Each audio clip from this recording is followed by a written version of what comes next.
چوتھے سے قائد-اعظم governor general house کے اخراجات کے متعلق بہت محتاط تھے۔ وہ کم سے کم خرچ کرنے پر زور دیتے تھے۔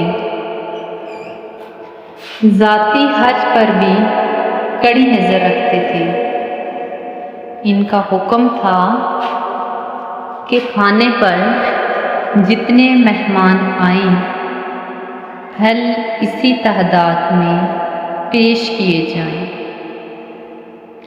مثلاً اگر 3 مہمان ہیں تو صرف 3 ناشپاتیاں ہوں۔ کشمیری رہنماؤں میں غلام عباس صاحب قائد-اعظم کے بہت نزدیک تھے۔ ایک دن وہ قائد-اعظم سے ملنے تشریف لائے۔ دوپہر کے کھانے پر قائد-اعظم، محترمہ فاطمہ جناب اور غلام عباس 3 لوگ موجود تھے۔ کھانے کے بعد جب پھل لائے گئے تو وہ 4 تھے۔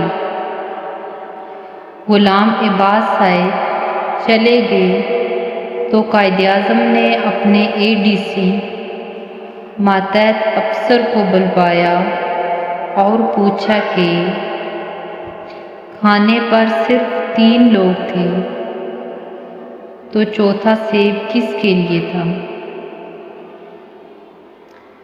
نوجوان افسر کے پاس کوئی جواب نہیں تھا، کیونکہ قائد-اعظم کا حکم تھا کہ جتنے لوگ کھانے پر ہوں اتنی ہی تعداد میں پھل ہونے چاہیے۔ چوتھا سیب قائد-اعظم کے حکم کے خلاف تھا۔ افسر نے صرف اتنا ہی کہا، سر غلطی ہو گئی ہے۔ قائد-اعظم نے انتہائی نرمی سے کہا، ایسی غلطی آئندہ نہیں ہونی چاہیے، کیونکہ پاکستان جیسا غریب ملک سرکاری اخراجات میں فضول خرچی برداشت نہیں کر سکتا۔ قائد-اعظم نے افسر کو معاف کر دیا۔ حکم یہی تھا کہ سرکاری خرچ کو کم سے کم رکھا جائے۔ قائد-اعظم کی زندگی میں کسی نے ایسی غلطی دوبارہ نہیں کی۔